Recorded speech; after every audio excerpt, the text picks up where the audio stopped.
Olá pessoal, estamos de volta para a nossa terceira e última parte da farmacologia colinérgica e adrenérgica, ou seja, farmacologia do sistema nervoso autônomo. Nessa videoaula nós iremos falar sobre os agonistas e antagonistas adrenérgicos, tá certo? Então vamos lá para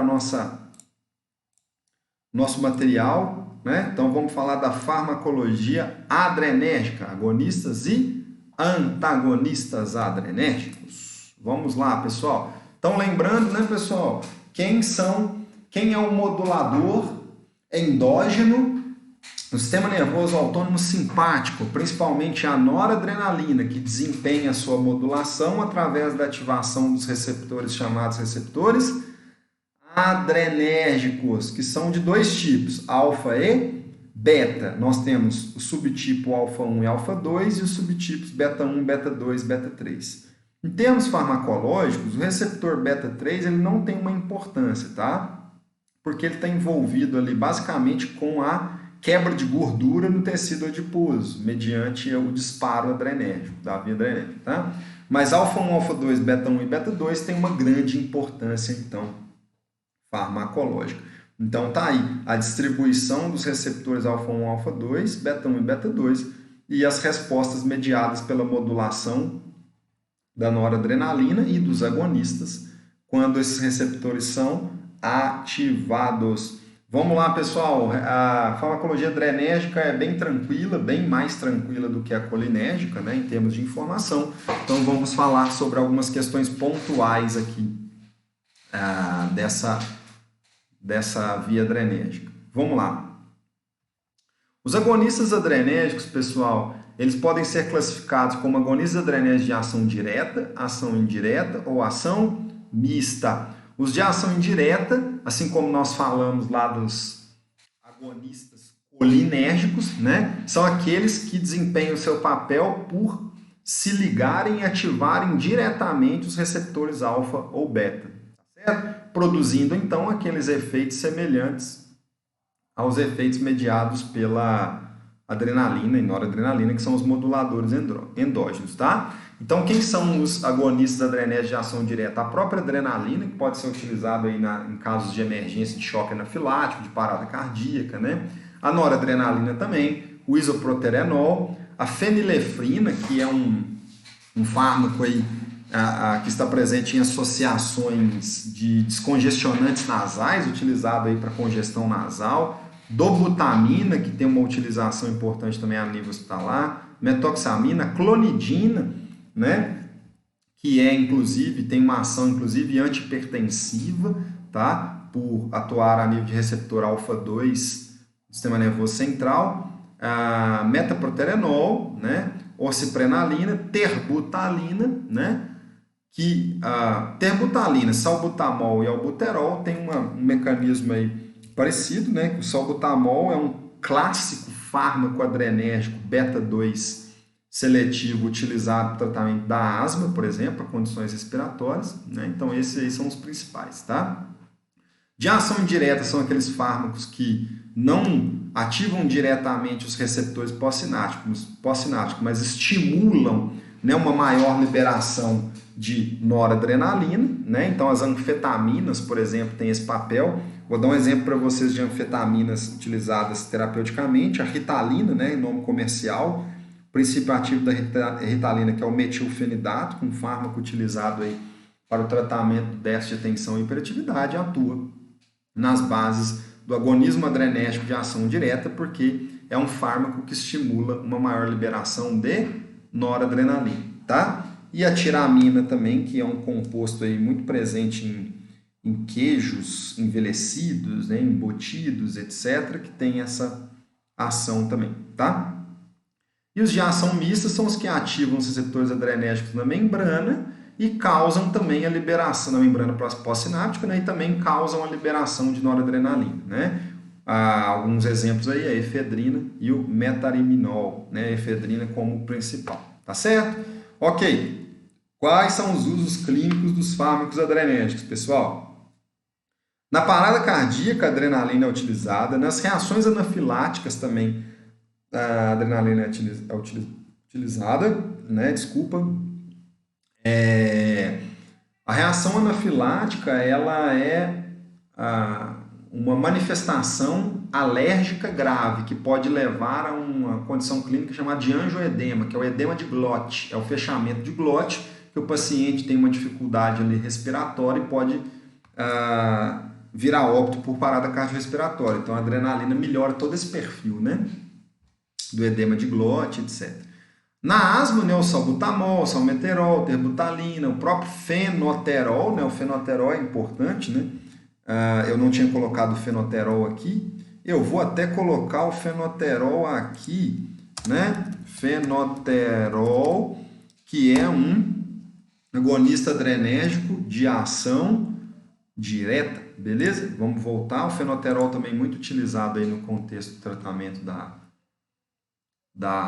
asma, né, das condições respiratórias, a congestão nasal, né, a efedrina, né, olha lá, a efedrina que tem ação mista, né, pode ser utilizado, e fármacos como a fenilefrina que nós já falamos e outras variações aí de fármacos como a oxmetazolina, tá? E na profilaxia de enxaqueca, que já foi utilizada a clonidina, tá, pessoal? Lembrando, a clonidina ela é um fármaco que entra aqui, ó, como agonista adrenérgico de ação direta, tá? A clonidina, que é um fármaco antipertensivo, inclusive, da classe dos antipertensivos, né, com ação adrenérgica central. Hoje não é mais utilizada a clonidina para profilaxia de enxaqueca, mas já foi utilizada, tá? Ok, pessoal? Então, aqui eu tenho uma tabela mostrando para vocês os agonistas e os antagonistas, os principais fármacos aí, né? Claro que a ação dos agonistas e antagonistas depende da sua seletividade, digamos aí, né? Do seu perfil de seletividade entre os receptores alfa e beta. Percebam que, pessoal, nós temos aqui alguns fármacos agonistas que têm uma ação mais alfa do que beta e outros que têm mais ação beta do que alfa. Vamos falar de basicamente, né? Dois basicamente, tá? Fármacos que são utilizados no tratamento de condições respiratórias que têm a sua base voltada para a ação agonista adrenérgico direta. O salbutamol, por exemplo. Percebam que o salbutamol ele tem uma maior atuação a nível de receptor beta 1 e beta 2. Onde a gente encontra receptor beta 2 adrenérgico, principalmente? No músculo liso dos alvéolos pulmonares. Então, quando o salbutamol ativa receptores beta 2 a nível de músculo liso dos alvéolos pulmonares, é o que a terbutalina faz também, é o que o fenoterol faz também, né? Ele promove uma ação de broncodilatação, ou seja, uma ação mimética da noradrenalina e da adrenalina, tá? Então, por isso que salbutamol, terbutalina e fenoterol são utilizados nesse contexto. A fenilefrina, por exemplo, já tem uma ação mais alfa-adrenérgica, né? Por quê? Mais especificamente alfa-1, porque nós temos receptor alfa-1 lá em músculo liso ali, né? Das vias nasais, tá certo? Então, quando a fenilefrina ativa receptor alfa-1 aí, ele promove vasodilatação, basicamente, e melhora essa congestão nasal, tá certo? Agora, adrenalina e noradrenalina, né, pessoal? São os moduladores endógenos, na verdade, que são utilizados como fármacos também. Tem ação tanto alfa-1 tanto alfa quanto beta, né? Lembrando que a noradrenalina tem uma ação um pouquinho mais forte alfa e a adrenalina uma ação um pouquinho mais forte nos receptores beta. Tá certo? Então, fármacos adrenérgicos agonistas, né? Os agonistas adrenérgicos. Para que eles são utilizados? Parada cardíaca, tá? Choque anafilático, principalmente por essa ação a nível de receptor beta 2 aqui para levar a broncodilatação e melhora do edema de glote, né? Ok? Congestão nasal, aqui um exemplo da fenilefrina a nível de receptor alfa-1 de sistema de vias nasais, tá? E condições respiratórias como na asma, por exemplo, tá? E também na DPOC, né? Doença pulmonar obstrutiva crônica, bronquite, asma, tá certo? Então essas são as utilizações dos agonistas. Já os antagonistas, pessoal, são utilizados para condições cardiovasculares. Nós temos, por exemplo, uma classe de antihipertensivos, ou seja, de fármacos utilizados para tratar a hipertensão arterial sistêmica, que são chamados de antagonistas beta-2 adrenérgicos, ou simplesmente beta-bloqueadores, como o propranolol e o atenolol, né? E também o labetalol aqui, né? Ok, pessoal? Então, os antagonistas adrenérgicos são mais utilizados no contexto das condições cardiovasculares, principalmente hipertensão arterial, angina, etc. Tá? Então, desses fármacos aqui, antagonistas, os mais importantes são prazosina, propranolol, atenolol e o labetalol, beleza? Então vamos lá, vamos continuar. Vamos falar agora dos antagonistas, porque nós já falamos dos agonistas. Os antagonistas aí, né? Adrenérgicos, nós temos os antagonistas alfa, né? E os antagonistas beta. E nós temos aqueles não seletivos também. Mas dentre os inibidores, né, os antagonistas alfa, nós temos os antagonistas alfa-1 seletivos, como o prazosino e doxazosino, que são fármacos utilizados para tratar a hipertensão arterial, tá? E nós temos aí